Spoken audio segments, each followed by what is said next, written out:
And boom, that's it. We're live. Ladies and gentlemen, welcome to the Sit and Run podcast. My name is Michael Caceres. This is my show.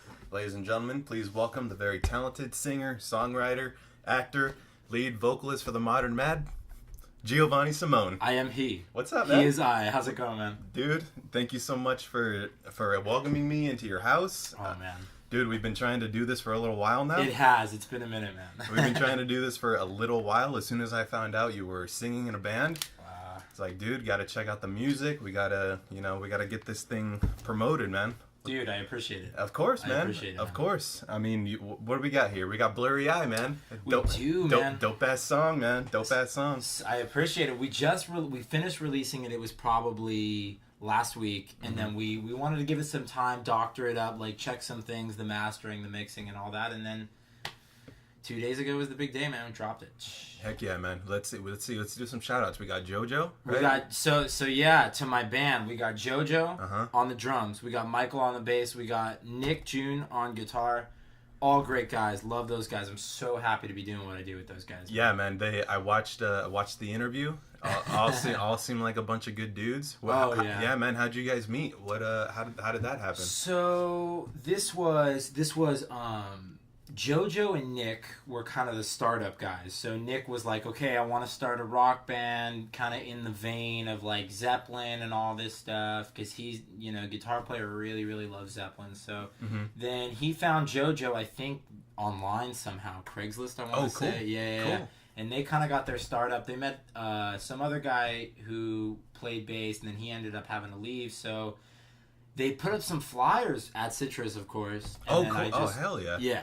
And then I just pulled it right off, and I was like, okay. Yeah. Zeppelin, Black Keys, Arctic Monkeys. That's you. That's me. Yeah, for sure. Yeah, so nonetheless, man, I answered it. I sent the guitar player a sample of my singing. He's like, perfect. And that was it. Heck yeah, dude. That was it, man. And it all went from there. It all trailblazed from there, man. I mean, Michael's the newest member, so Michael came in probably about 7-8 months ago. We've been a band now, I would say, about a year. Yeah. So. And Michael's he's the bass? He's the bassist. He's the young guy too. He's much younger. Like those guys in general they're a little bit younger than I am, but Michael's definitely the young guy in the band. But it's the setup's nice, and the guys are committed, and it's a blast, man. It's a good time, and things are happening, so we can't complain. Heck yeah, dude. I mean, I saw the post on the social media. I checked it out, Blurry Eye. It's a nice one. I'm gonna promote the hell out of this thing, man. Dude, like, this is crazy. So listen, people, for all you pro weed smokers that like to nod your head, Blurry Eyes for you. For all you truck drivers that have to work nights, you got to feed your families. You check out the Modern Mad, and of course, any of you men trying to take a nice girl out tonight, you need something to make out to. You check out the Modern Man. Blurry Eye is your song, dude. I think we pride ourselves in that. I think it's we like to have a sexiness in our music. Hopefully that rings true. No, dude, you do, because I listen to your other songs. You can dance to it. You can dance to. Dude, you can rock out to it. I don't know. It's my type of thing, because I'm into bands from the 80s anyway. So you guys kind of got that 80s kind of alternative rock type of type of thing going. So yeah, we try to take, so the guitar player, like I said, he's a real big Zepp head. Like Jimmy Page is his hero. He loves Jimmy Page, so he really brings that Jimmy Page element to it. JoJo's got a real love for Keith Moon, The Who, so he brings that in his drumming. And then Michael's kind of like me. We're just like all over the map, like we like some country, we like some rap, we like some EDM, like literally everything under the sun. Granted, our home base is always rock, but him and I too, we really love funk, so we try to keep the funk in there too. Yeah, man. And I feel it. Right on, yeah. I feel it, man. I think what you do is really cool too, man. I was watching a sit and run or listening, I guess. Yeah. And I think it's really cool how much you bring up your family, man. I think that's neat. I think cool. I think a lot of guys try to lay back, and it's like, oh, I'm me, and there's that stigma of it's not cool to bring up your family, but I think it's awesome, man. You're always talking about your brother and his baseball career, your baseball career. Yeah, dude. I think that's awesome. As a baseball player too, I think that's totally cool. Yeah, man. I mean, if it wasn't for my mom and dad, I wouldn't be inspired to do any of this stuff. I mean, one of the big things that my mom got me into was pretty much all the music. I'm a big Prince guy. I love Prince. Now, let me ask you this. We're gonna go off into the rails. I don't know how long this podcast is gonna be, but Michael Jackson or Prince?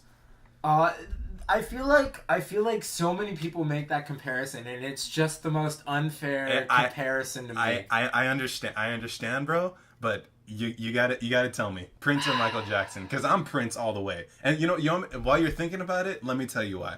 The reason why I choose Prince over Michael Jackson is because Prince literally does it all. Just like you, he writes everything, he plays everything, he produces everything, he does it all. Whereas Michael Jackson, don't get me wrong, I love the fucking guy, he's amazing. But, he, for the most part, sings it. And that's it, So.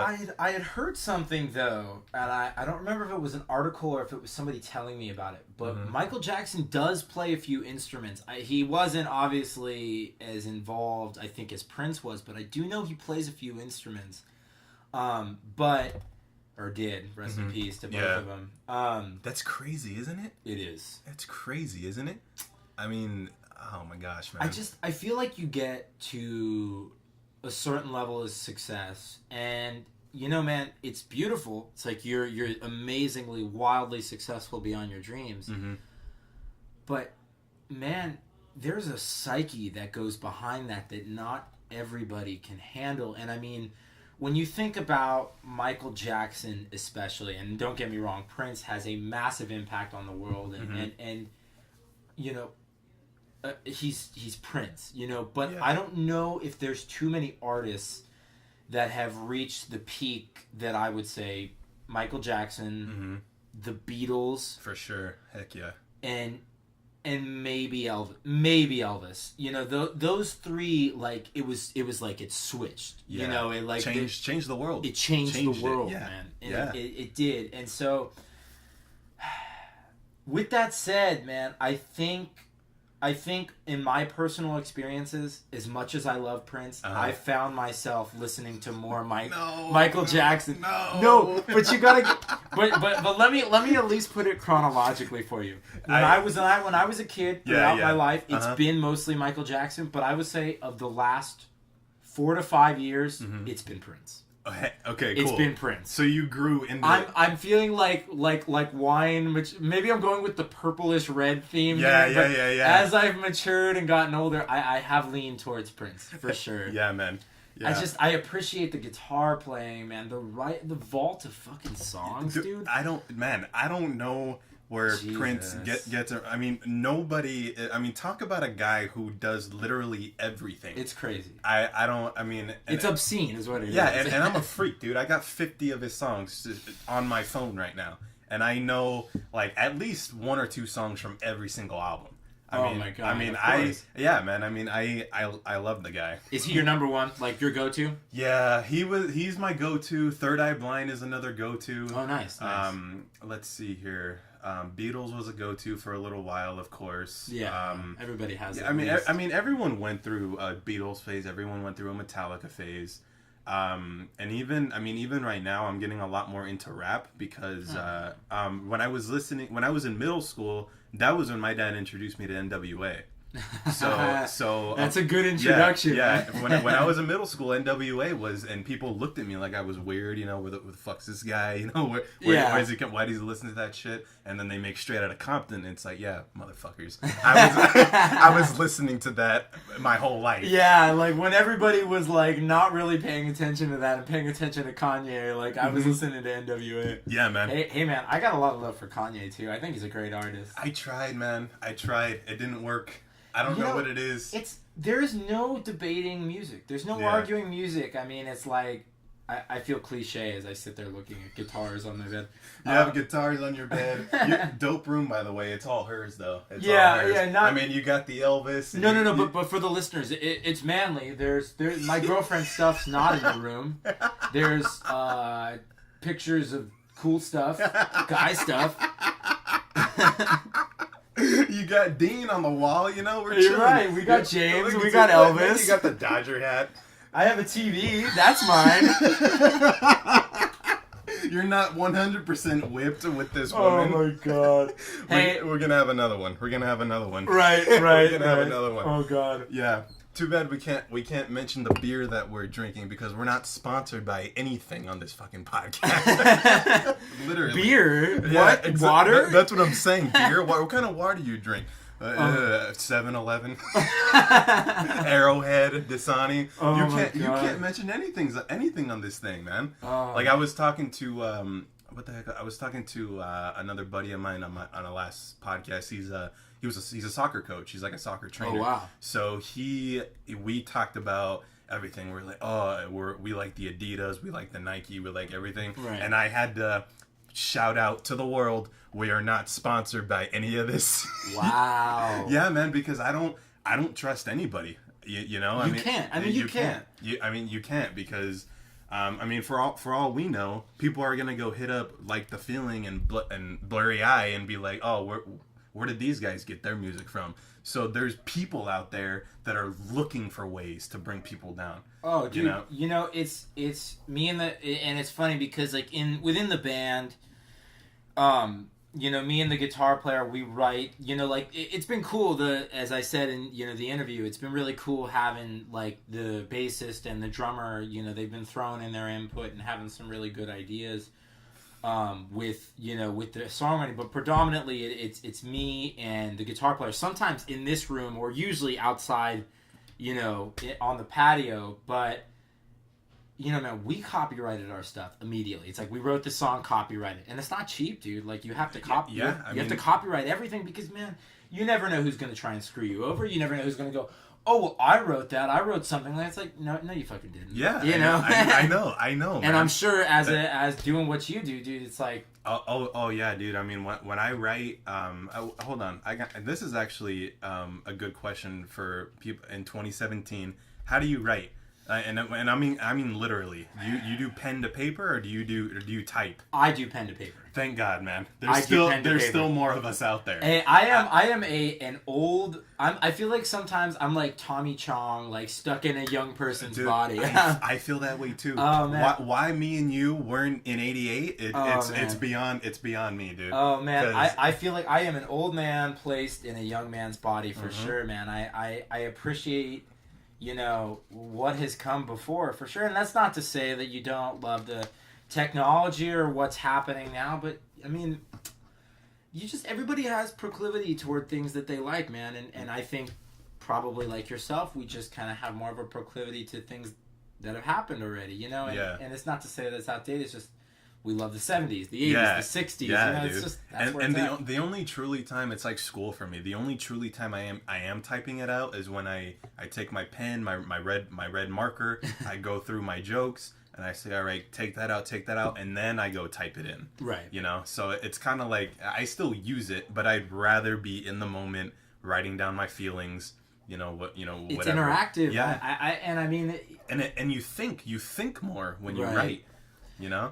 I feel like, it's strange because, one could argue, people, like, I always have these, like, inner arguments within my head. It's like, oh, maybe sometime before they were saying, oh, pen and paper, that's, years and years, and obviously hundreds of years ago, they were going, pen and paper, that's ridiculous, you're not really thinking. But, and that might be the case, but I kind of feel like there's just even more of a disconnect now, with the and dude, I'm the first to say I couldn't survive without my phone. I handle emails, I handle important text messages, everything gets done through them. That's the way our world is set up. That is the way it is. You cannot function properly in our business as entertainers. Oh yeah. You can't do it without the phone. That's it. I agree. I agree. How the hell else am I gonna tell all my friends that I have a new podcast episode out? Right. I gotta wait until I'm home to put it up, but all the opportunities are like now. You don't want to wait. It is. Everything's instant. Yeah. I mean, man, look, how else am I going to tell people that my life is way better online than it really is in person? You look at my Instagram page, dude, like the last 20 posts are nothing but, hey, check this out. Yeah. That's it, man. I haven't put anything, like, I didn't put anything personal out on 4th of July, on Memorial Day. I put nothing personal. It was literally me trying to get myself out there. Talk about a selfish fuck. No, you are just so selfish. You're just so selfish. One of these days, I'm gonna find that beautiful picture of my mom and say, "Mom, I love you so much." Oh man, yeah. My mom's on Instagram now. I mean, all the older people, man, they're figuring it out. They're on. I think it's man. I will say this, and this is one thing that I think is beautiful. And my dad is by no means like I never like title him as an old guy because my dad's a working actor, a working musician, like. He's doing it, man. Like, if I could be doing what he's doing at his age, albeit, I'm down. Yeah. But it's cool, man. Like, I'll hear my grandparents talk about, like, oh, God, I haven't spoken to this person in years, haven't seen this person in years, and I just find them, I see their picture, there is a beautiful element about it, too, so you can't be 100% down on it. There's a lot of really, really beautiful elements about the web, man. Yeah.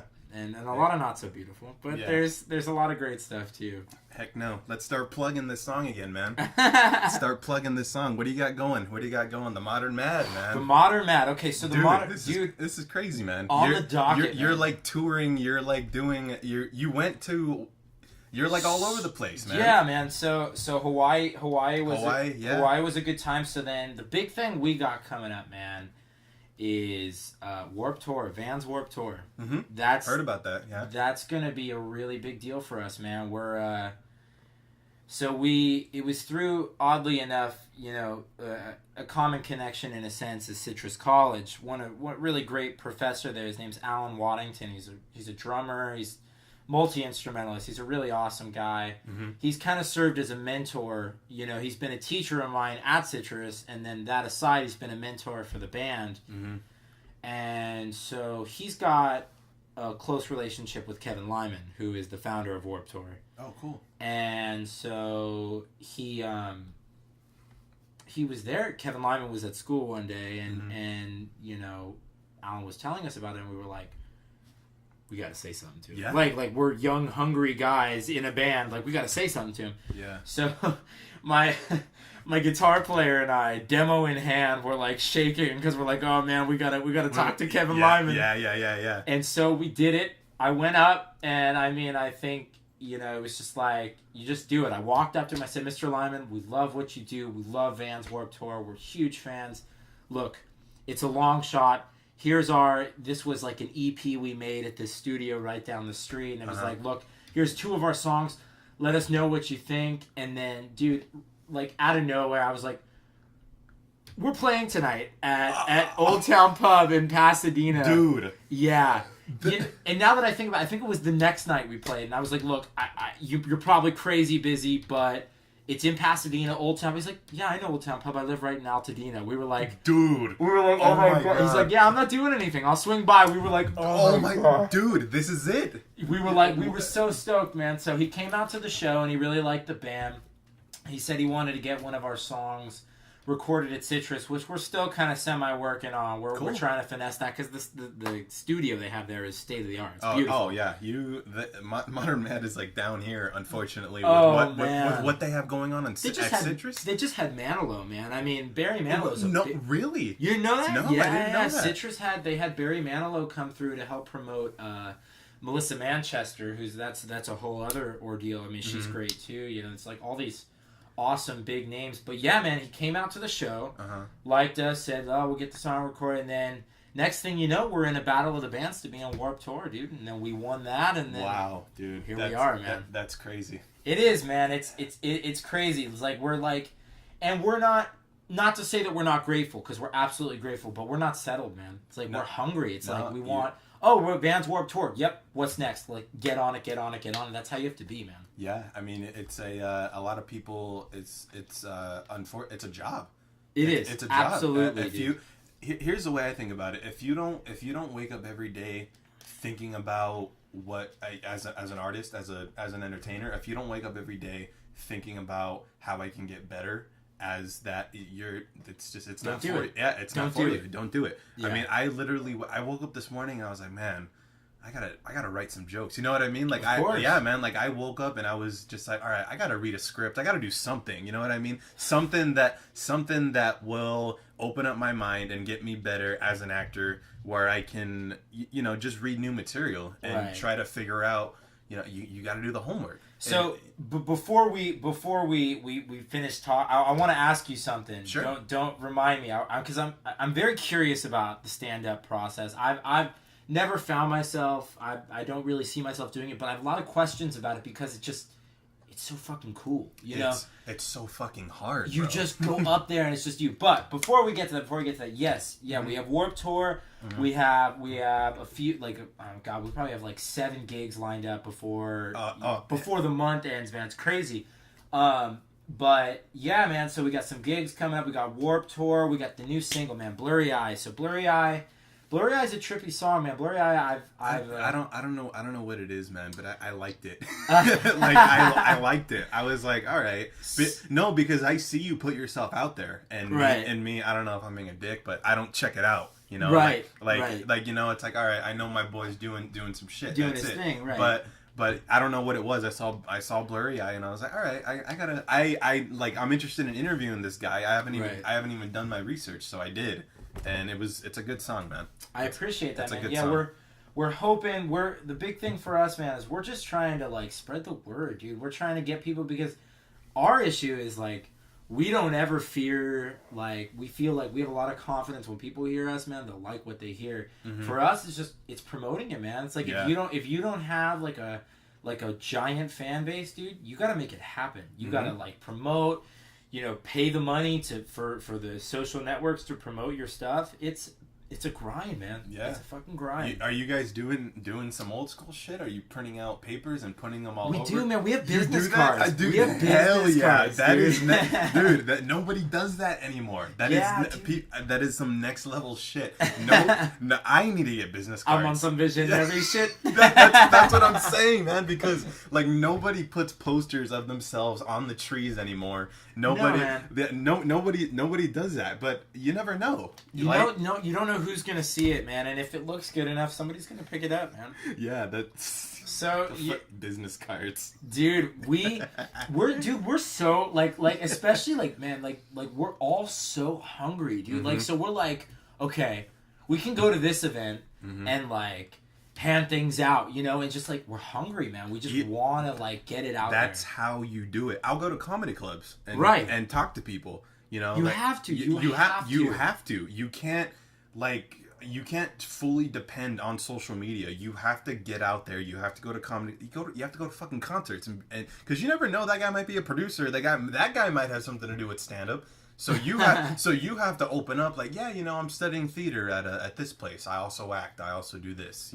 Right. Yeah. Of course, Definitely. I think it's pretty much all that now, because I feel like there was a point in time, in rock, in music, and even in acting, you got a big agent. You got in with one of the big companies and you were set, dude. Mm-hmm. You were in. It's I got in with Warner. I got in with Disney. We're not sponsored by those. We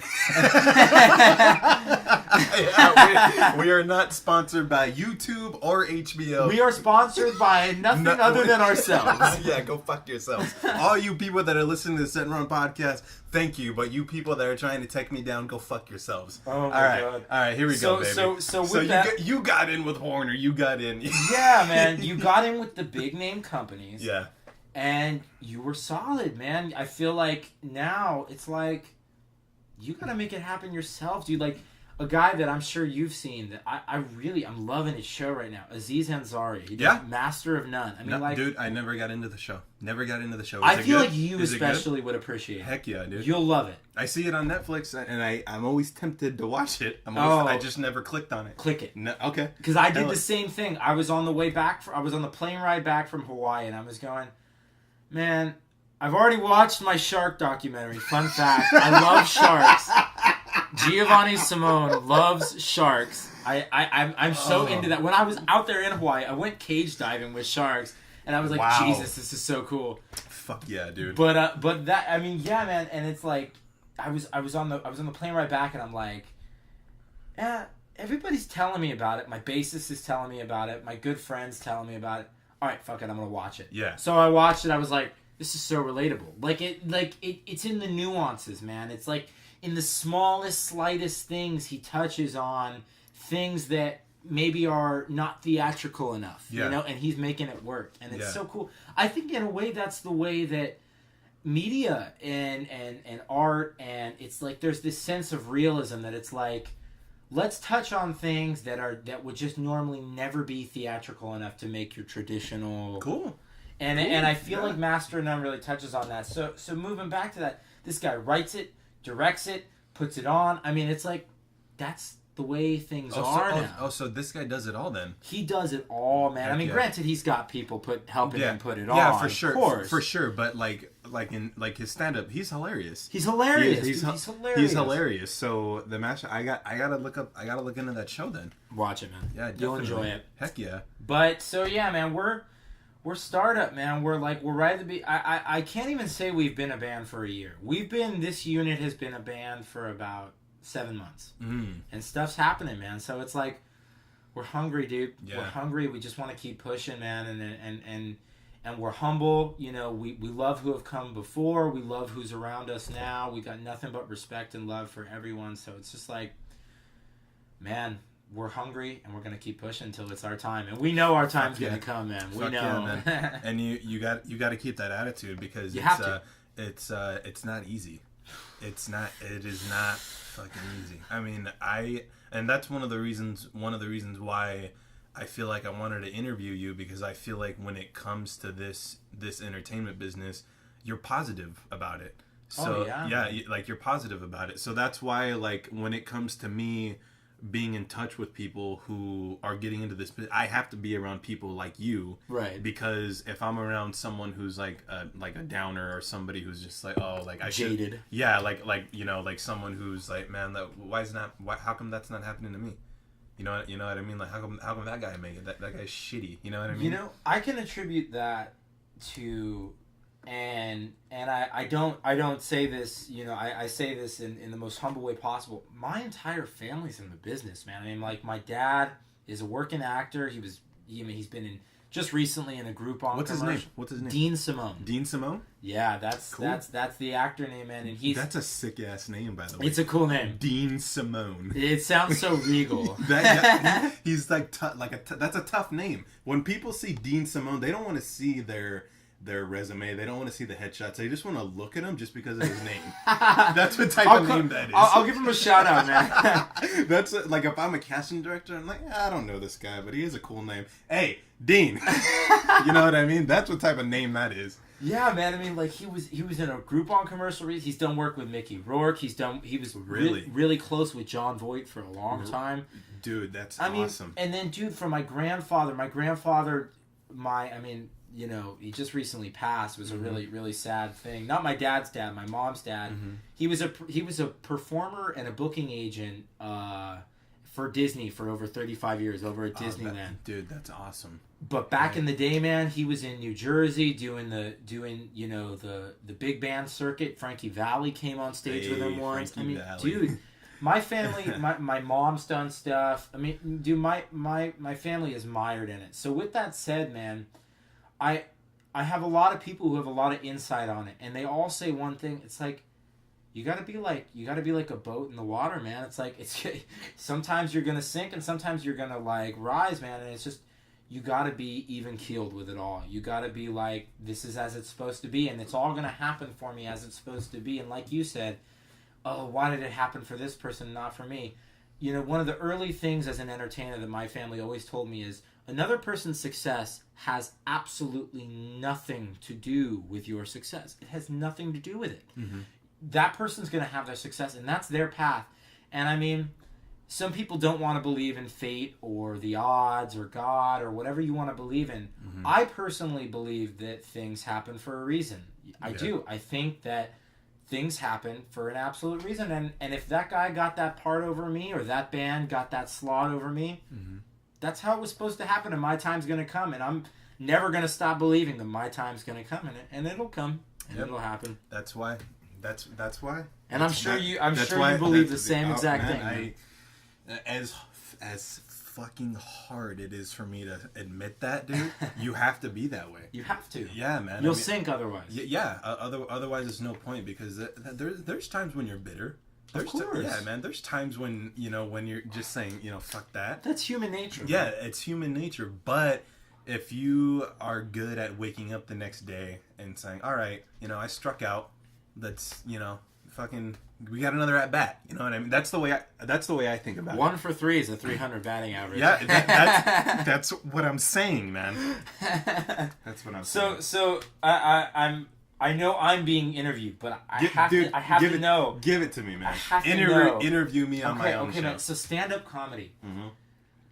You walk up on that stage. Yep. And that's you. Mm-hmm. That's you, man. That's me. That's it. There's no gimmicks. There's no hook. There's no punchline. I mean, well, there is. Yeah. But there's no like, okay, I messed up the script, or I forgot my lyrics. It's like, I'm standing up here and I'm looking face to face at these people, and I'm in charge. I gotta be in charge and do my thing. Yep. That's crazy. It's amazing, man. I mean, myself as a person, I've learned a lot about myself. Right. When I started taking acting seriously, which, shout out to Citrus College. That's the only reason I'm doing it. Shout out. Yeah, man. They and then when I found out a lot about myself in that fucking little theater. I found out as we all have. I learned a lot about myself writing these jokes and just making fun of myself. I don't even know how to explain it, man. I mean, me as myself, I'm a very sarcastic person and I'm very angry. So that's what my act is all about. Okay. Yeah, as a comedian. So, of course, I'm joking, right, but there's a truth to all of those fucking jokes, man. Right. So, you have to bring that. Yeah, you do. So the way I do it is I really do truly talk about work all the time. I talk about myself all the time on daily things. And you have to talk about everything. Whether you think it's not funny or not, right, those other people might think it's funny. So whatever happened to you at work or what happened that day, just tell the story. Just tell the story, dude. You're gonna bomb. We're all gonna bomb. You're gonna have shitty sets. Of course. I'm gonna have a shitty open mic time. So it's life, man. It's a fucking therapy session. It is, man. Yeah, that's cool. That's so cool. Yeah, man. I mean, if you get into stand-up comedy or music for money, good fucking luck, because your artistic views are not going to come out. So, man. So here's what happened. This was probably a year and a half ago. It was February 2016. Okay. I just turned 21. So that at around that time, let's see, I just finished taking Neil Weiss's camera acting class. I figured out what acting was, and I always wanted to look into stand-up comedy. So I was like, all right, well, I'm gonna write some jokes. Yeah, sure. Like, I'll write something. I'll just write some shit. So I met somebody at work who is a rapper, and it turns out he would rap after comedy shows. So so what happened was he would get gigs at comedy shows, and then when the comedy show was over, they would have their music session. So he'd go up and rap. Wow, that's crazy. So what happened was, another thing I do to kind of bring out this anger and this sarcasm is I do one-liners. So I do a lot. So I do a lot of puns. I do a lot of stupid jokes, but I say them with a delivery that's sarcastic or angry. Okay. So I remember I told him, I was like, yeah, man, I'm interested in doing it. And I actually worked out jokes in front of him while we were working. I told him some jokes that I had written. That's crazy. And he was laughing, dude. Like, he was dying. That's awesome. Yeah, and he was laughing. So he said, dude, you're hilarious. I know a guy who does comedy shows because he's a rapper. I'll hit him up and we'll go from there. We'll see if I can get you a gig. Right. Well, this guy, Brett Aziz, that's his name, stand-up comedian, fucking hilarious. Brett Aziz texts me and says, hey man, I heard you're a comedian. Lied my ass off. Never done stand-up in my life. Never done it. Yeah, sure. Yeah, man. I lied my ass off, dude. He said, yeah, man, I heard you do stand-up. And I said, yeah. And he said, I have a show coming up on this date. I want you to open the show. You can do 10 minutes. I was like, fuck, 10 minutes. All right. Yeah, dude, I'm going to do it. So I had 2 weeks to prepare. Just wrote, and I talked about work, relationship issues, right? We always have jokes when it comes to relationships. I did and work too. and work. I did one-liners. I did everything. I'm not kidding you, Giovanni Simone. I went up there. I was supposed to do 10 minutes. I did fucking 30 minutes. The first time I ever did stand-up, I did 30 minutes. And you know why? It's because those people I don't know if I walked into a crowd that all happened to work in retail, but they all were fucking laughing. Eating it up. Dude, because I was going to stop. I was going to stop. My 10 minutes was up, but I kept going. And why not? Yeah, so they were laughing. I all had a good time. I got off the stage, and I was talking to comedians who have been doing comedy for over 10 years. So they came up to me and they asked me how long I've been doing comedy. I said that was my first time. And they were like, dude, fuck off. There's no way. You had to have been doing it for years. You had to have been writing. You had to. And I said, no, man, that was my first time. That was it. So they all told me, I don't know how that was your first time, but you need to keep on doing it. You need to keep on writing. You're talented. I don't know how the fuck you did it, but you have to keep on doing it. And Brett As Is, shout out to fucking Brett As Is, because he's the one that gave me the opportunity. He invited me to the next show. I killed again. He asked me to host the show with him. Dude, hell yeah. So ever since that happened, open mics, writing, and that's it, dude. I mean, before you know it, the Ice House came up. The Flappers came up. Hell yeah. Yeah. So, I mean, and it is hilarious because now I'm kind of getting into that zone where, same with you, I'm hungry, it's time to fight. I'll take anything. Right. Anybody that thinks I'm funny, I will go, whether it's a stupid ass quinceañera or whatever the hell it is. I will take whatever they give me. I just booked a nooner. A nooner means that you're performing somewhere between noon and 4 p.m. So I got an... That's what they call it? Yeah, a nooner. Is that specific to stand-up? To stand-up comedy. Oh, that's cool. So I got an email a few days ago from this, it's an improv group. And they said, hey, we heard your set from the Ice House. We're going to give you 10 minutes. It's at noon. So you're gonna come out to the right on that nooner march. right at noon. Be there at 11:45, and you can come up and do your 10 minutes. So that happened. I have another gig coming up on August 5th at the Ha Comedy Club in North Hollywood. Right on. So I mean, it's happening, man. It's same with you. I've been in it for almost 2 years, and it's pretty much I'll take everything, try to perform as much as possible. You never know who's in the crowd. That's it. You never know. That's it. And that's the thing is, like, I think you have to, like, a lot of like young artists will be like, oh, okay, well, this is a smaller gig, and you know, I'll kind of like throw in some of the, like in your case, it'd be like, oh, I'll throw in some of like these jokes and that jokes, and you know, I won't make it a point, you know, to and the thing is, man, is you never ever know. Yeah. You know, like, oh man, I forget what gig we were doing. Oh. That's what it was. It was a breast cancer awareness thing. I'd done one of those. Yeah, and I mean it's a beautiful. I've done one of those. It's a beautiful thing, man. Beautiful it's like I'm here for a great cause and I can get behind it. But we were thinking to ourselves, it's a breast cancer rally. These are either survivors or families and friends of survivors. And dude, there was a young girl who was there. She was the act before. She's like a singer-songwriter type.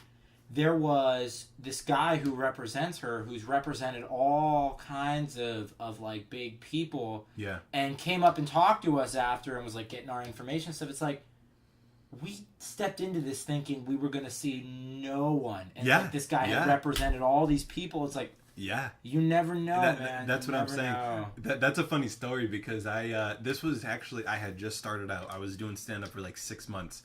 And Brett As Is hit me up and said, hey man, you want to come and do the show with me? It's a breast cancer thing. And I was like, all right.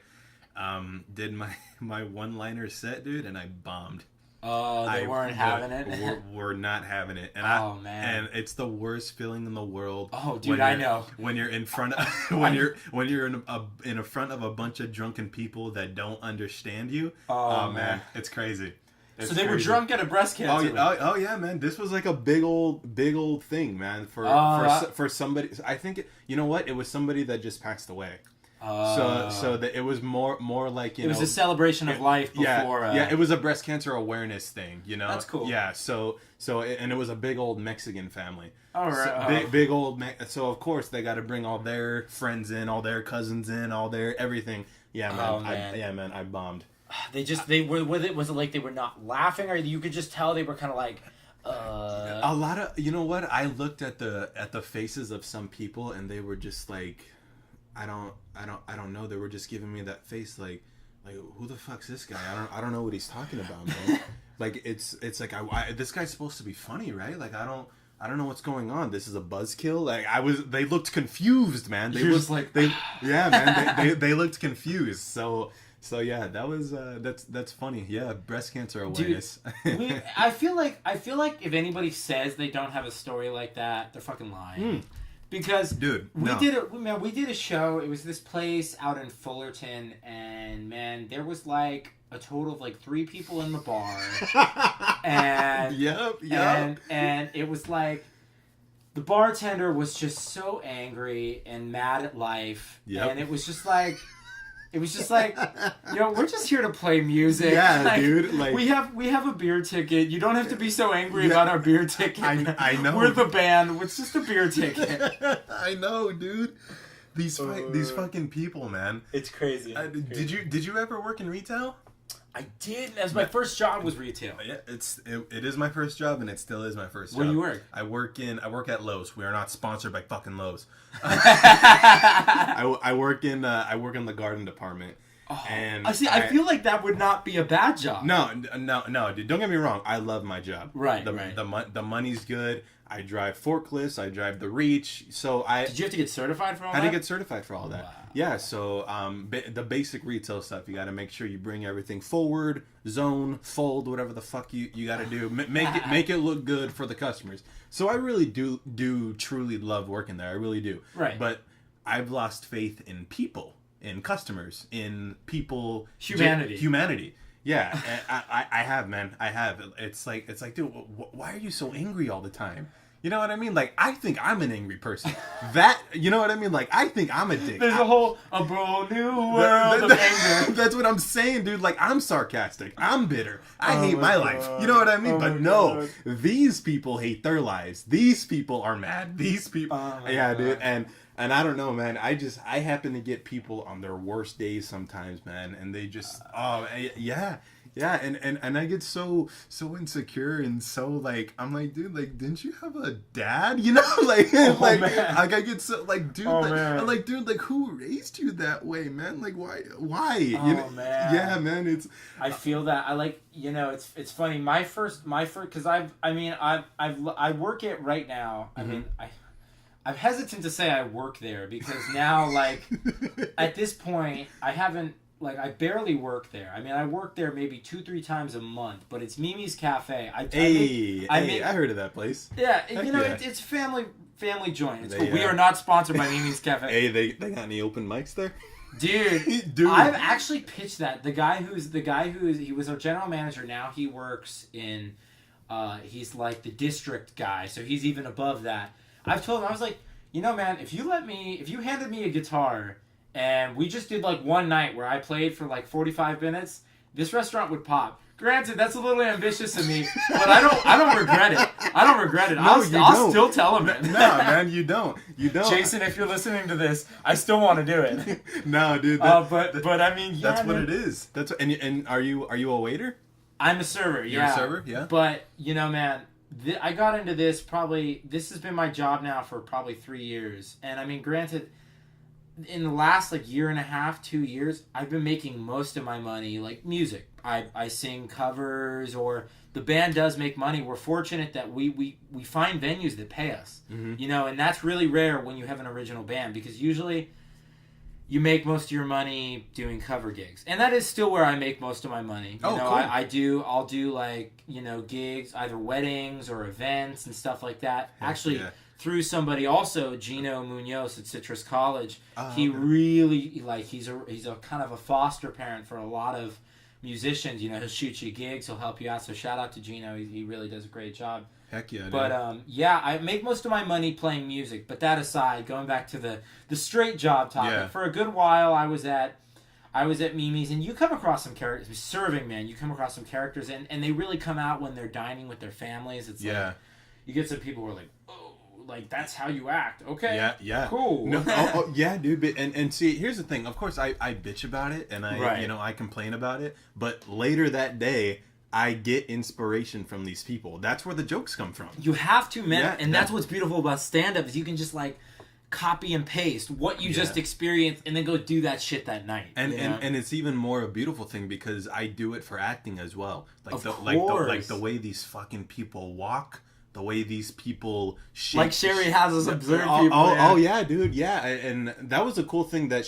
because before we actually even did that exercise, I was actually already doing that. That's smart. I'm a freak, dude. You're not a freak. You're smart, man. You're paying attention. Like I studied. I don't know how many episodes of Inside the Actor Studio I've watched. I've studied with James Lipton. With James Lipton, man. With James Lipton. It's funny, dude, because I can't unsee Will Ferrell sometimes. I really can't. Oh yeah. When James Lipton is on, I do think of Will Ferrell sometimes, dude. And you're into that Saturday Night Live shit too. Oh man, dude, this is of course. We're gonna podcast for hours. I swear. Oh my god. Oh man, this is fucking awesome. Let's go back to the Modern Man. Okay, let's plug them in again. My man JoJo, Nick, Michael. Fucking Gio, dude. Fuck, man. The Modern Mad. The Modern Mad, sponsored by the Modern Mad. That's what I'm saying. Yeah, we have to set up a time. You're gonna be on my podcast again, man. This has been so much fucking fun. Yeah. We definitely have to set up all the guys and do this again, man. Dude, I'm so down. I feel like you'll like those guys. They're very. JoJo's like you and I. The drummer's like you and I. He's into stand-up. He's into acting. So him and I are really in it. Nick and Michael, I call them my wingmen because it's like I'm in front and it's like right on the wings. Yeah. But you know, Nick and Michael, they're music guys, man. They delve into it. Like Nick's a skater. That's like we all kind of have like side things. So like for sure. So like me and JoJo are really into the acting. JoJo's really into the stand-up stuff. Michael and like Nick is a skater. Michael is like the music head of the group. Even though he's the youngest guy, like he knows the most theory, he knows his modes, his scales, his he's really into that stuff. So it's cool to have a guy like that on board, because he's like, oh well, no, that's actually a B flat minor, and you're kind of like putting it there. So it's nice to have a guy like that. And dude, I mean I gotta ask you guys working together in that room. Getting the music together, butting heads, all that stuff, man. How the fuck, like Matt? That's one of the reasons why I've gotten into stand-up comedy because I'm an actor first. I mean, let's just face it, I'm an actor first. Mm-hmm. If I ever something that I want to do with my life is definitely camera acting and or stage, right? But the reason why I've gotten so much into stand-up is because it's on me. I don't need anybody. No reliance. Yeah, I don't have to rely on anybody. So. Like from you four working together, I mean, have you guys have been on a honeymoon? Have you guys fought? Like, what's that? What is it like being in that type of situation, man? Man, I kind of have to say there is a honeymoon aspect about it. So there is an element of like it's like the Eagles thing, like when if you watch that documentary, I'm sure you know the Eagles. Yeah, the Eagles are they're the shit, man. It is like it's Don Henley and Glenn Frey, and it's like there is an element of that does exist with us. Like it really is me and Nick. We flesh out stuff. We're the guys really gunning to like. Especially Nick, man, I have to give it to him. Like my guitar player, he is the business guy, man. He likes going out there and like trying to get gigs, and he's very industrious. And then it's good in the sense because I'm kind of the talker. I'm really good at talking to people and like working with them and getting them, hey, we got this thing. So there's an element of it that like it's a lot of us. So as long as him and I are working on the same cylinder, which we pretty much always are. It works. But, I mean, man, there have been differences, like differences on songs. Like, I really brought the dancey element that you hear in the band. I really wanted to incorporate that. I can see that. That was my thing. It was like, because for a while we were just like rock. We were just like Zeppelin, Black Keys. I was like, yo, we need to put some funk in this. Yeah, and fuck yeah, dude. and then it's really good because Michael's really into that stuff too. So it's like, you know, man, I can't complain. It's a good group of guys, and we're really vibing right now, man. We just gotta like knock on wood, dude. We're like praying that this wave just rides. And it's cool because like the way you talk about them, you know what the strengths are for all of them. Absolutely. So if you get, I really truly believe you're giving these people that the freedom to go do what they're good at. That way there's no fighting. You know, man, I think it's just one of those things where the four of us are so hungry. Mm-hmm. You know, like the modern Matt is so hungry for success, and and I have to say, like, especially me and the guitar player, we came into this like, we don't want to play.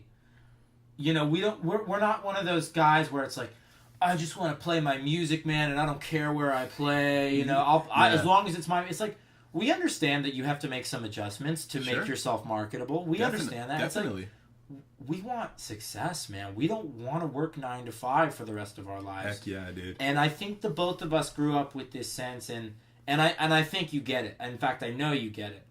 And it's this sense that I was not born for something regular. Yeah. I wasn't. I was not born to take out have my wife tell me to take out the trash every Thursday and just do it, you know? Dude, like, that's gonna be like a whole other conversation that we got going. Cause dude, you gotta realize, let's see, we're an hour in, but we're not stopping.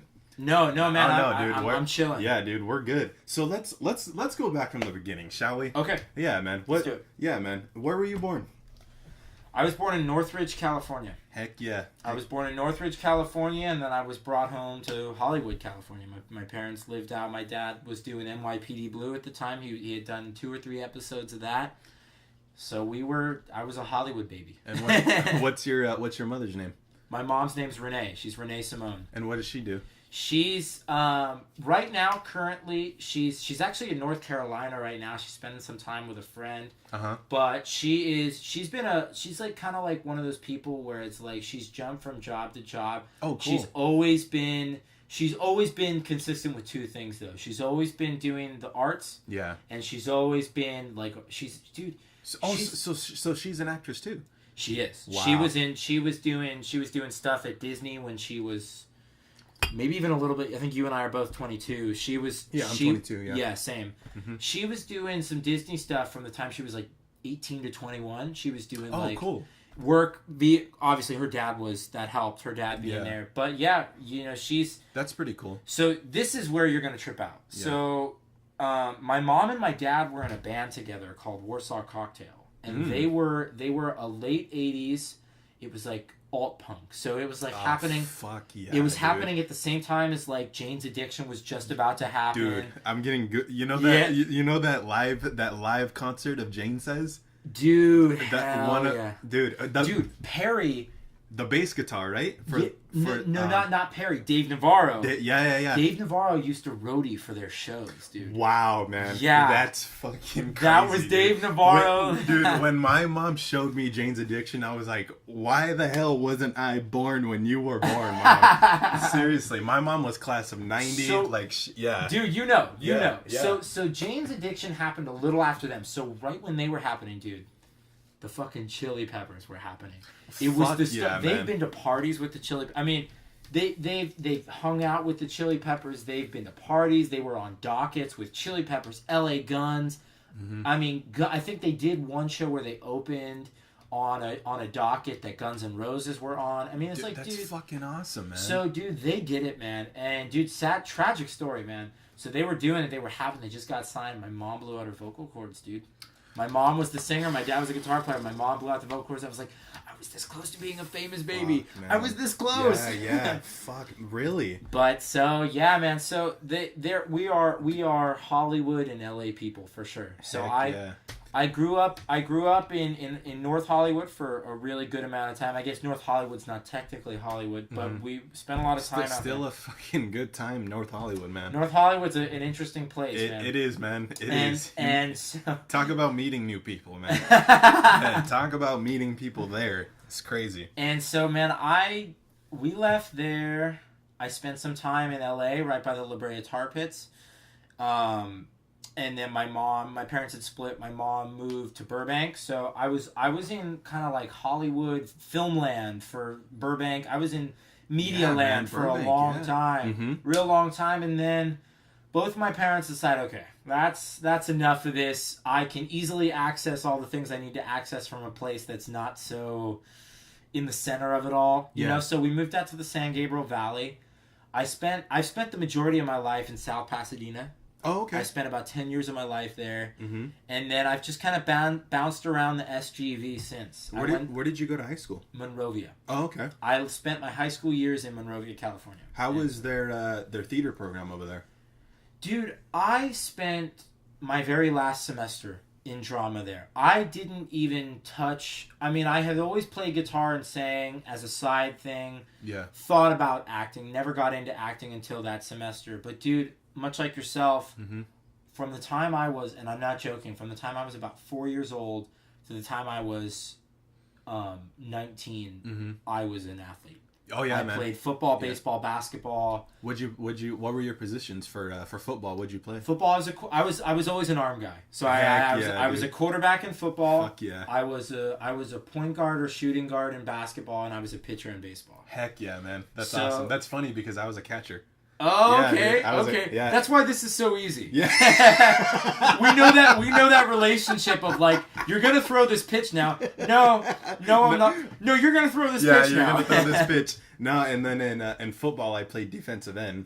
So, oh my God! Okay, so your job was to kick my ass. Yeah, it was my job, and I remember I started at defensive end my senior year, and I got second team all league, and we were one game away from going to the CIF championship. Wow. We lost in the semifinals. What high school was this? Colony High School in Ontario. Oh, right on. Yeah, so we lost to fucking Rancho Verde. Oh, yeah, man. In the semifinals.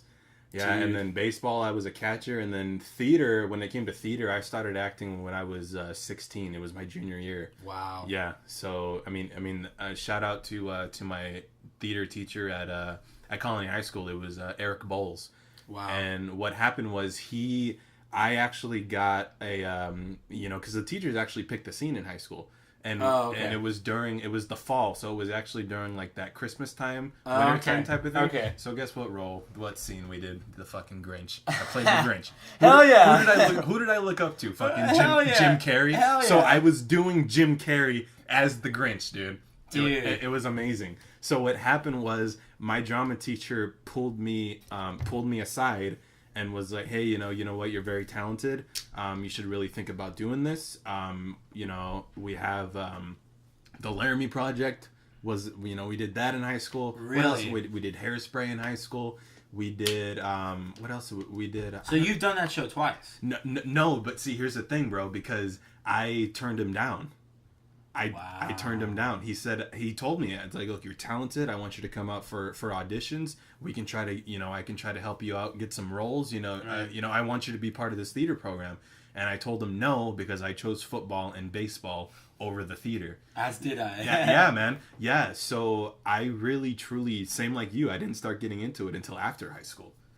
Yeah. It's, and I can't speak for all instances, and I certainly can't speak for all people, because there's a gazillion actor-athletes who have made the bridge so seamlessly. But I felt like when I was growing up, it just didn't make sense. It was like, none of my friends are into it. I'm going to parties with the baseball guys. Yeah, and it's man. just like, theater, really? Dude, and it's funny. I'm going to tell you a story. Yeah, I'm going to tell you a story. Yeah. So this is how much of a dick I was in high school, okay? This is how much of a dick I was in high school. So my sophomore year, I got called up to the varsity football team. So automatically, I thought I was the shit, right? So I remember it was the last day of sophomore year, and you remember in high school you actually got to pick your electives for... Right. Well, this is how ignorant I was. I thought these people knew who I was, so I didn't have to pick my electives. Oh my God. That's how cocky I was, because I was oh, they know I'm on varsity, they'll know what the fuck. Of course I'm joking, but right. that was how much of an idiot I was. I was cocky that way. So I remember going into my junior year, I was playing baseball, and they put me in drama. And like, you know, and that's the sad part about it, about these days, dude, is that drama is like the fucking, like, that's what they put you in when there's no room anywhere else. That's bullshit. Yeah, man. And it sucks, but it's true. That's what they put you in when they don't have anywhere else to put you. So of course I'm like, oh, this is so fucking gay, right? This is lame, you know, fuck this, you know. I was fucking tough guy, you know, whatever. And then I fell in love with it, dude. Of course. Yeah, dude. Of course. I fell in love with it. Yeah, man. It was a mistake. It was an accident. Dude. Yeah. I kind of feel that, and it's kind of a similar thing. It was like, so I kind of stopped football.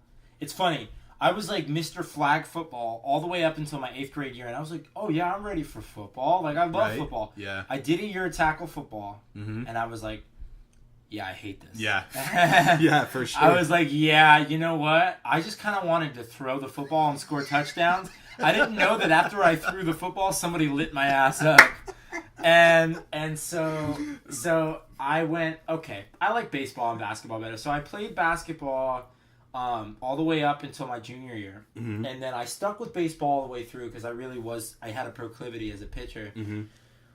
So, you know, like, I was the MVP my junior. Yeah. I was the MVP my junior year, and then, you know, man, me and the coach who shall not be named. Yeah. We just didn't see eye to eye, and I don't even blame him fully. I think my love for baseball was dwindling because it was like, every single year, almost year round, I was mired in baseball. You know, the only reason I wasn't mired in baseball is because I was in basketball. You know? Yeah. So it got to a point where I was just like, I'm feeling myself dwindling. I caught an attitude. I got a little cocky, as you experienced. Yeah, and it dude, just, for sure. And it's horrible. It's a horrible thing. Yeah, long story short, man, I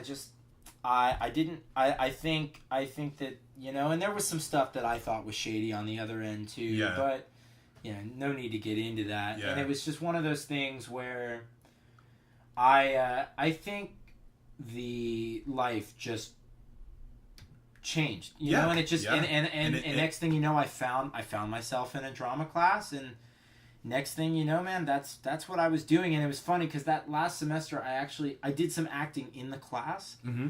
But I didn't do. There was a show going on, and I really wanted to be a part of the show. And he's like, "Look, I'd love to have you. You're great, but I can't put you in the show without. Well, I've auditioned all these people 2 weeks ago. You know, these parts are set." So I was like, "Shit." He's like, "I can have you tech it. I'll give you an easy job." Fucking lied. I had to pull the fucking strings, the ropes, and I was like, "I'm never doing technical theater again." Dude, I want to say this. Shout out to people that are into technical theater. Shout out, seriously. People shout out. That do the lighting, that do everything. They're badasses. They're badasses. That do people that set the fucking stage. That is not easy. These couches suck. These boxes suck ass, dude. Dude, seriously, shout out to people that do technical theater, because for real. I don't know what it is about me and you people that act, but that is not our thing. I don't know what it is. So you did technical theater for this show, and that was it, man. I saw it. I got involved in it. So then I went to Citrus the next year. I tried one last time. I was like, you know what, man? I'm going to try baseball one last time. And I did, and I went, I'm miserable. Yeah. I'm done. I'm done, man. So you were there when Gomez was there. This was 2013, 14? Yeah, so Coach Gomez was there with Coach Gill. And, yes. Yeah. And I did the tryouts and the preliminary stuff, and I think they kept you, right? They kept you for that fall? No, I stopped. I just stopped. I went through the process, and you know, they were deliberating and getting rid of guys, and it was just like, yeah, dude, I can't. Yeah, man. Same with me. Anymore. Same with me. This is funny because I went to try and go play baseball at Mount Sac, right, and I didn't make it there. And then I went to Citrus. So I met Gomez. I met Gil. Good guys. I just wasn't what they were looking for. Right. So I wasn't good enough to play.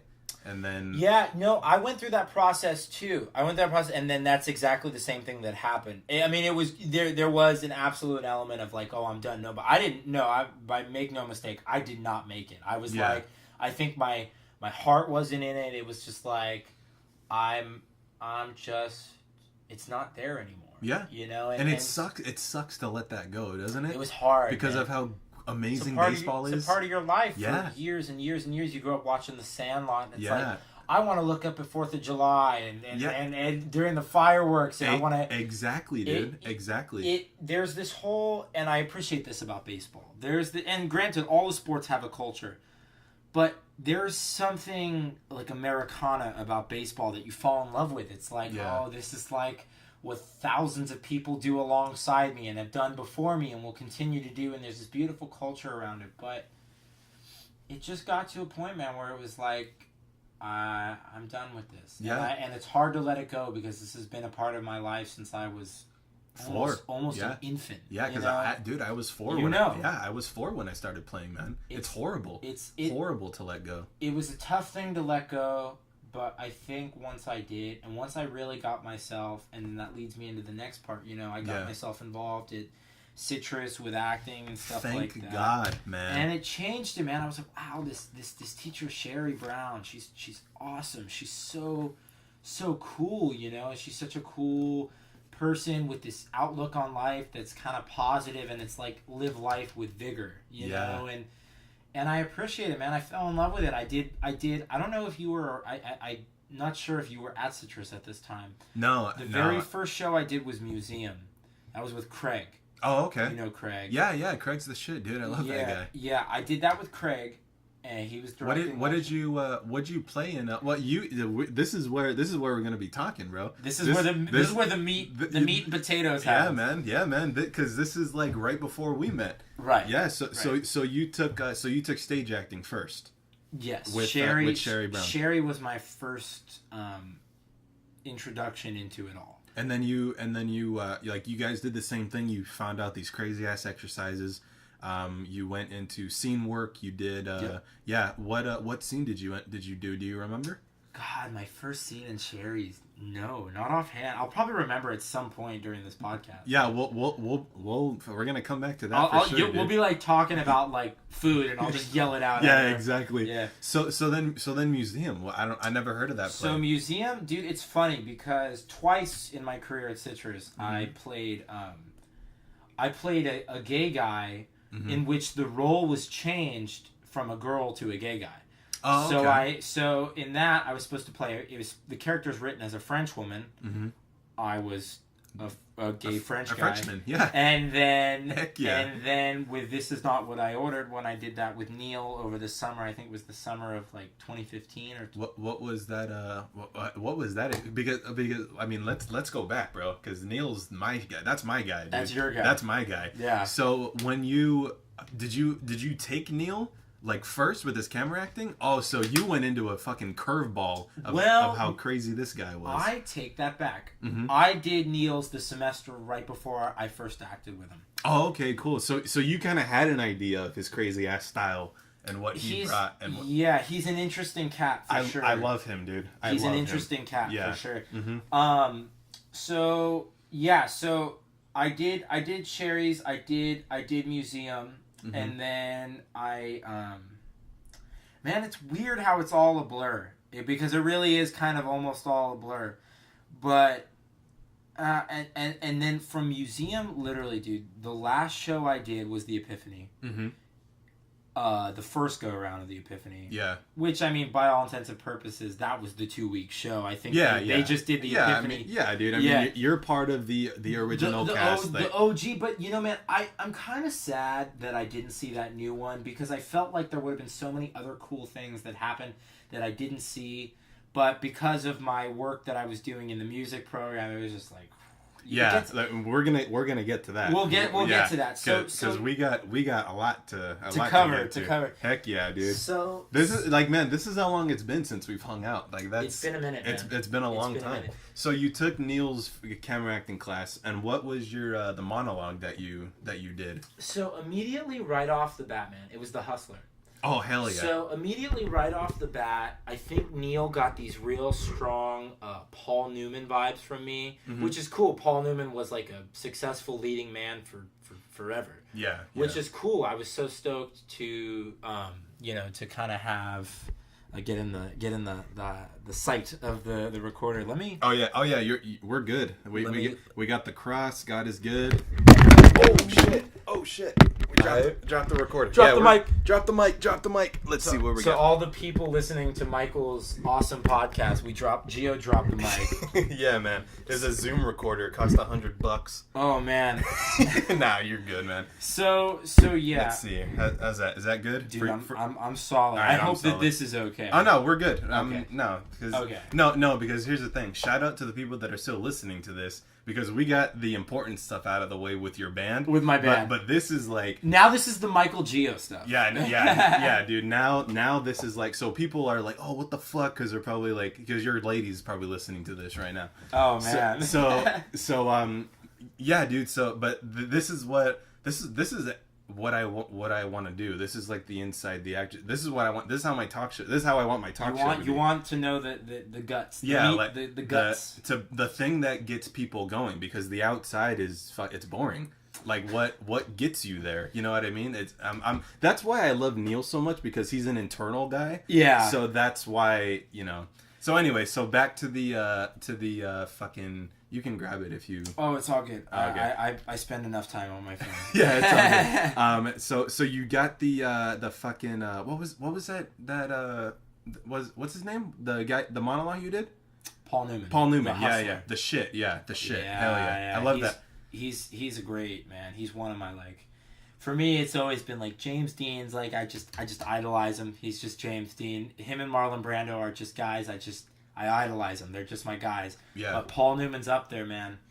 So, yeah, I did that, and it was different, man. I went from working with Sherry, Craig, and there was one other person in the mix, and it's slipping my mind.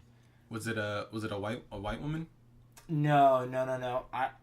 His name's Kevin. He did a voice and movement class. I don't even know if he's still there. Yeah. You know what I'm talking about? Kind of a long-haired guy. He's got kind of a beard. Yeah, I've met that. Yeah. Yeah. So I worked with him, but I don't know if that was before or after my first experience with Neil. I think it was just before. So, long story short, man, I did that with Neil, and I think the big thing with Neil was what it is with a lot of people is it's getting inside the person and kind of like removing bits of just removing the bullshit, man. Yeah, that's the best way to put it is kind of is not lying. Yeah, and being truthful. And it's so fucking painful. It is to go through. It is. While Neil is all up in your shit. It is in front of the classroom, bro. Yeah. So much respect for that guy, man. Yeah. Because that shit is crazy. So, and then I did that. The Hustler went well. Mm-hmm. I did that first semester, and I think that Neil was still, like, he, you know, which was cool. He really wanted to work with me, so I did. This is not what I ordered. That following, I did his class in the spring. It was a summer play, yeah. Yep, I did. Mm-hmm. This is not what I ordered, and I had to once again play a role that was changed to be a gay guy. Oh wow! Hell yeah, man! Look at these gigs you're getting. Yeah, man. Couple gay characters. Yeah, I you know what it is? I think I'm just it's just the curly hair is a little too pretty, man. I think that you have a gay face. you have a gay face. You have gay hair. So you know, man, and I have to say that those experiences playing gay guys, being, you know, very much so. Yeah, straight. Yeah, man. But being a guy who's very much so straight. Yeah. It was hard, man. It was like, is this what acting is? Is this what I'm gonna have to do? And I realized, man, I'm so glad I did it. Mm-hmm. You know, like I had to. You know, Antoine. Yeah. I had to kiss Antoine. Like, and cool. it wasn't like mild kissing. Like I had to kiss Antoine. I'm lucky there was. For our listeners, there was no tongue. There was no tongue. Antoine Reynou, right? Yes. That's his last name. Actor. Yeah, great actor. Amazing. I love that guy. But yeah, man, and it was a shocking experience. It was like, okay, this is what I'm gonna have to do if I want to go forward with this. So that experience, man, this is not what I ordered. I remember we would go out to Neil's spot in LA. Oh, in LA, yeah. And he's got that kind of a cool house there. He's got real close to where my dad does a lot of his auditions. Kind of a fun fact, actually. My dad did a thing. Do you know those networks where they do like the crime stuff, like they do the reenactments and Yeah. The like the Discovery Channel, like ID Discovery ID, like ID stuff. Discovery ID. Discovery ID. Yeah. So when one of the things that Neil wrote, my dad acted in. Oh, okay, that's funny. It's Small World. Yeah, it's that's great. That's awesome. But going back to it, so yeah, I did that, and that was like, okay, this is what Neil is. This is the Neil experience. So then I did his class the following the fall, and then I think that's where we met. I think. Yeah, I think that was the class, and I don't know if that was the same. Did the Epiphany happen in the fall or the spring? The Epiphany was that fall, I believe, of 2015. I believe. Yeah. Dude, that was heavy. Yeah. That was tough, man. That was a tough role for me, and I don't think I in a lot of ways, I don't know if I fully prepared for that role in the way that it needed preparing. Mm-hmm. Like I felt like that role had so much meat and guts. Yeah. And I was kind of trying to find myself as an actor and trying to find myself as Olaf, right? Olaf. Yeah. And that was a difficult role. I think there's a lot of things that I felt like I could have done to have changed how I did that role, but hindsight is always 20/20. You know? But that was a moving experience. Yeah. For sure. I mean, like it was for anybody who did it before or after. That was a moving experience, man. You stepped into a world that, from an actor's perspective, of having to move into something heavy. Yeah. I'm sure Ralph Fiennes, Liam Neeson, anybody who's ever done a theatrical piece or a movie piece having to do with World War II, man, you step into this world that we're not familiar with, man, because all the wars that we've been alive for, a part of. There was never the severity of that. Yeah, no. Never, ever, ever, ever. And not that people losing their lives isn't severe or anything like that, but just the grand scheme, World War II compared to this Iraq war, the Iraq war that happened, it's not quite the same thing. Dude. I mean, you were your character was somebody who was fucked up. I mean, that guy was, and it makes me emotional because that guy, he fought, right, and that's why he the Arctic Fox. Yeah, and then he had a limp. I remember that he had a limp, which was hard. That wasn't easy. Yeah, that was weird. Yeah. Man, it was weird. Like kind of to take it to more of a broad overview. I did a lot of acting from the time I did Museum in the fall of 2014. Yeah. To all the way to I think the beginning of like maybe 2015 or maybe halfway through 2015.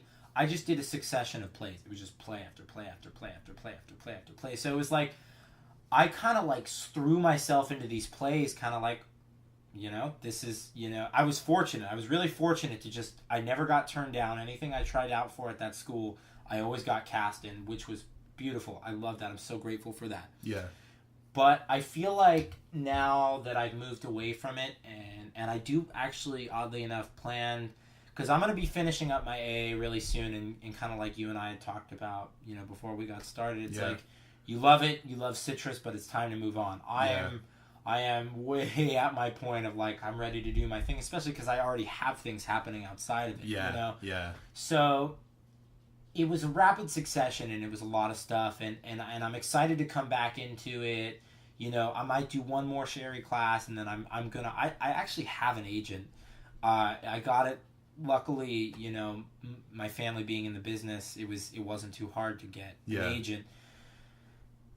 It's just I'm gonna come into it with a very new perspective, having done a different kind of performance, for sure. Yeah. For sure, man. But yeah, dude, I'm so grateful for that time acting I spent at Citrus. I have to say, the two most enjoyable pieces, and nothing on Neil or Craig or anything like that, the two most enjoyable pieces I did at Citrus were Very Still and Hard to See, which was directed by an alumni. It was kind of a horror, very artistic piece. you know, there were elements of my scene and my character that I wish there was more, but looking at the piece, the general play as a whole, I really loved that piece. I thought it was really well done and really well constructed. And then that aside, I think my favorite was working with Sherry as a director and not as a teacher. Yeah. Sherry as a director, it's a different animal and it's just a different ballpark, and it was really fucking cool. Yeah. Man. Like, I got to play this really, like... Did you see Book of Days? No, I didn't actually. That was because I gotta get Mike Tapia on here. And, okay. Yeah, I'm gonna get Mike Tapia on. Right here, on. And he went off into like a half-hour tangent of how great when he did Book of Days.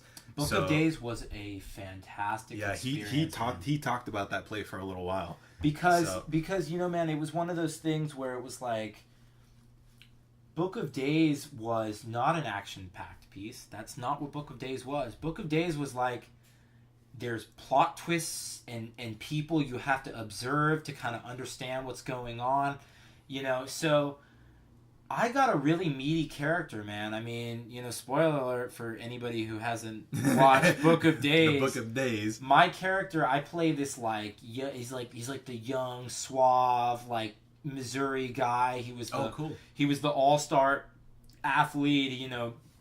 He was kind of like... Wore suits? Yes, he was a lawyer. He ends up becoming a lawyer after he finishes his college and high school career. Yeah. And so I played this guy who's ends up being pretty sinister, man. So there was so much I did with that role, and you know, whether it played or read or not, that's not up to me to decide, but I really felt like I was in this meaty role, and I just, man, working with Sherry, it was just... How did you have to dig into that? I mean, a guy who's a lawyer, when you're going back to doing research and doing all this stuff, what did you do? How'd you prepare for that? So that role, man, I tried to watch role, you know, it's kind of funny, I can't even remember all the things that I had watched. I remember watching a lot of roles where I already knew the plot and I knew that somebody was evil. And it's funny because one movie that I do remember that I watched, and I literally just finished watching it before you came by, was Inglourious Bastards. Dude. And I studied Christoph Waltz like a mofo, because I was like, this guy's jumping between like all of these personalities, and you're like, oh my god. So there was a lot of Christoph Waltz that I was really feeling for that role, because he's the master of that. He's the master. He's like, oh, I have this side of me, and this side, and this side, and you don't really know who I am. And it's like, that was a big guy who I read up on. For that heck yeah. So I have to say, of all my things, man, that was probably my most enjoyable experience. You know, it was really a blast doing that role and being a part of that, you know. So it was definitely, I think, working with the person who got me into it, Sherry, and working with her as a director and sharing an artistic experience instead of necessarily an educational experience, although it was an educational experience. Yeah, man. I mean, Sherry does things, she talks about things, she teaches things that she doesn't have to fucking teach, dude. Of course not. Like Sherry and Neil, they teach the fucking business, man. And because any professor, any teacher can say like, oh, this guy memorizes lines, he's good. You know what I mean? Right. He gets the A because he tried. Right. You know what I mean? But of course. I mean, those people. I mean, talk about some people that'll call you out on everything, on absolutely everything. I did the first, and they both can be ruthless, man. oh yeah, man. Because I did the first monologue I did in Neil's class was from Chasing Amy. Really? Yeah, it was Chasing Amy. It was Ben Affleck's, what do you call it, monologue. I feel like I remember that because I think your first class was the one I was in. Yeah. That was the semester I met you. Yeah, and that was the, and it's hilarious because I love talking about it, and it's no offense to Neil Weiss, because he's anybody who's interested in acting. I mean, take fucking Neil Weiss camera acting at Citrus College, man, because it's gonna fuck you up. But the first semester I was there was 15 people in the A class, and everybody else was... and there were 15 people in just the A class, bro. That next week, the next Tuesday or whatever, Wednesday night, whenever the hell it was, those people left. Because of that first lecture that Neil did, half of people from the A class left. And shout out to fucking Ayumi stayed, Michelle stayed. Who else? There was I don't even remember the other people, because they didn't keep on acting at the school. They took the class and then they left. So who the fuck else stayed? Yeah, just Ayumi and Michelle stayed. Everybody else was like, I'm gonna get this class done and then I'm fucking out of here. I'm out. Yeah, dude, it was crazy. I mean, that guy, man, no. Say it again. You know? No. Yeah, I remember I'd be acting. He's like, like, how does he feel, or what's this monologue about? Man. And I'd be like, oh, it's about this. He's like, yeah, I know that. But what's it really about? Yeah. That's the classic. I think that's like, of all the Neil lines, it's like, I know. What's it really about? I know, but what's it really about? And you have to dig into this conflict that this person is having. Yeah. And yeah, man, I don't know. I can talk about this for hours. It's funny, man. Talking about it almost like sets me back to that mode that I haven't been in a while. So to kind of like follow the chronological order of everything, man. So we finished the Epiphany, and then I did that last Neil's class, and then it was just like, man, I was definitely bummed I didn't get to go to Norway. I was kind of like, I was a little hurt by that, but I can't say that that's the reason I shifted. Yeah. I think I had just done it for almost 2 years in rapid succession, play after play after play after play. I was like, I'm not feeding this other thing, artistic thing that I love, and that's singing and playing music. Yeah. And oddly enough, the very first thing I ever did at Citrus, the very first class I ever took was a singing class with Mr. Green, who is an amazing, amazing teacher. He's like a guru. Hell yeah. So then I decided, okay, well, I've done enough of this. Now it's time to move on to some music and do some music stuff. And I had heard about the pop program, and I was like, okay, I could do Citrus Singers, or I could do maybe a choir. And I was like, I've heard so much about this pop rock program. And then somebody had mentioned to me that there's the opportunity that if you succeed in it, you can get a job afterwards. And oh, cool. That's how I have a job now. So you did it. Because I succeeded in that program. So yeah, man, I did Night Shift. Night Shift is like the main band you make it into at Citrus. And then if you succeed in Night Shift, he'll employ you, bro. He'll give you job, Gino, meaning I'm saying he'll give you jobs. Mm-hmm. So yeah, man, and actually that's the reason I moved into that, as I was like, oh, I can get a job? Oh, that sounds great. Yeah, for sure. So I just finished up this past year was my first and probably only year in Night Shift, and it was great, man. I learned I did, so to follow the chronology of it all. Yeah. When this was moving into 2016, I did Pop 2, and then I graduated through that into Night Shift, and then here I am. I finished Night Shift now. I finished that program, and dude, and that's why I say I want to get back into acting, because I am a brand new performer. Like, yeah, man. I literally in the span of 2 years became a frontman, and that's really kind of my identity now, man. That's really what I live in and what I sit in and where I feel comfortable. So now it's like, okay, I want to go back into acting with this new mindset, having been in an original band, doing cover work, playing giant events, granted singing other people's music, but dude, you're gonna refresh the headshots? I am. I have those headshots, those old ass ones. What are the ones that which ones are they? Do you remember which headshots do you have right now?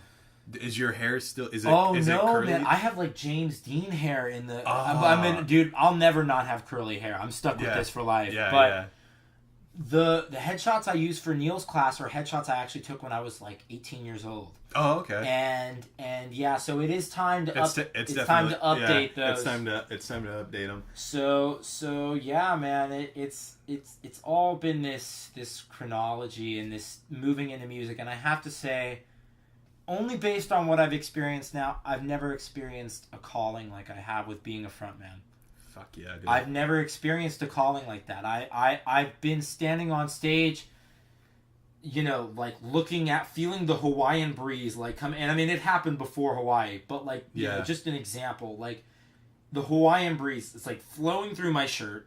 There's beautiful beach, like in front of me. There's this beautiful pool right here. These, you know, like just like amazing scenery. And it's like, I'm sitting here singing a Van Morrison song to start off the whole show. And I'm like, this is it. This is what I do. Mm-hmm. So I mean, man, that was it. You know, that was really it. And from there now it's like, okay, I want to jump back into acting to see how good, dude. I'm calling has affected me. And I love theater, man, but I want to camera act. Yeah, dude, me too. I love theater. I appreciate it to the fullest extent, but I want to be on camera. When you when the reason why I think I would want to do camera more than stage acting is because I'm the type of actor who likes to sit there and fucking think. Mm-hmm. I'm the type of guy who likes to, and that's why I love Neil, is because he's not the type of guy where it's like, all right, pick up the pace, you know, like we don't want to lose the audience. You know what I mean? The audience is already there watching you, so don't be afraid to, you know, sit back. So right. You know, like don't be afraid to sit back and just like someone just died. You know what I mean? Like like just an example that I'm gonna go to. Like somebody just died. Like don't be afraid. People who are listening, like just don't be afraid to just sit back and just take it in. You know what I mean? Like you can't do that in the theater. People, well, you know. Yeah, and like with and that is it's the breathing into the moment. I think when you're camera acting, it's like everything reads like it would if you were sitting face to face with someone. Now, granted, you have to be realistic to an extent with theater, but there are more grand gestures with theater. Yeah, whereas with acting, you can convey 3 different things by an eye and eyebrow movement. Yeah. You can't do that with theater necessarily. It's like, yeah, dude, you can. It's weird. Whatever those.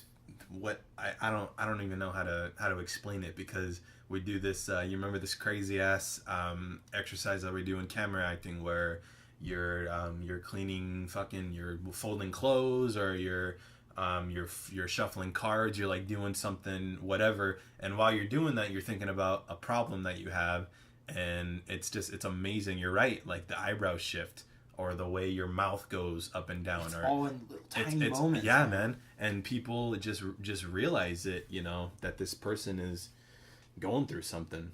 Yeah. And that's what I like doing, you know. Dude, it's a beautiful art, man. And I'm certainly, when I say I think I found my calling, ultimately my calling is performance. Yeah. And I will make my way very swiftly back into acting, you know, and my goal has always been, I want to be a rock star who makes movies. Yeah, you know, hell yeah, man. I just want to do them both. So I mean, yeah, man, that's, you know, to kind of summarize and conclude all of that. Hell it's like, yeah, man. That's my chronology, man. It was like from sports to that fat period of acting, and now I'm really mired in the music, but I'm finding myself wanting to get back into the acting as well, man, because hey, we all want to be famous. We all want to make it. Yeah, and we all want to be as multifaceted as possible. Yeah, man. So let's shout out the Modern Man again. Once more, man. Yeah, man. Let's do it. You can follow the Modern Man on Instagram. Instagram, Facebook. No Snapchat. Instagram, Facebook, Twitter. Check us out on SoundCloud. Brand new single, Blurry Eye. We're gonna be at Vans Warped Tour. We got some gigs lined up this Saturday, next week in Pomona, some in Chino. We got a Pasadena gig this week. What are you doing? What are you doing next week? Do you want to? Because you can write down all your stuff and we can put it out there again. Have like a little part 2 or whatever. Dude, talk more. Dude, I'd be absolutely down for that. Yeah, I mean you mean like the specific gigs we have coming up? Yeah. We can talk about the specific gigs. We can dates. Just whatever, man. Yeah. So we got Old Town Pasadena this Saturday. Mm-hmm. We got DBA 25 in Pomona next Wednesday, and then a week from this Saturday on the 22nd, we have this massive. It's going to be a festival. It's going to be a bunch of local bands. It's going to be in Chino Hills, the Legacy Room. Oh, cool. Oh, yeah. My brother played there. Yeah, the one that's is it off of Philadelphia? I believe so. And I don't know the actual address. Or is it off of Chino Street? You know, I'm super unfamiliar with Chino. I'm probably gonna like look it up the day of and be like, okay, tell me how to get there to my gig. Yeah, man, we'll hook up next week and talk more about the gigs. Yeah, man, thank you so much for doing this. Appreciate it. Yeah. And we are out, baby. Sit and Run Podcast, YouTube, SoundCloud. I love you guys. We'll talk to you guys next week. Later.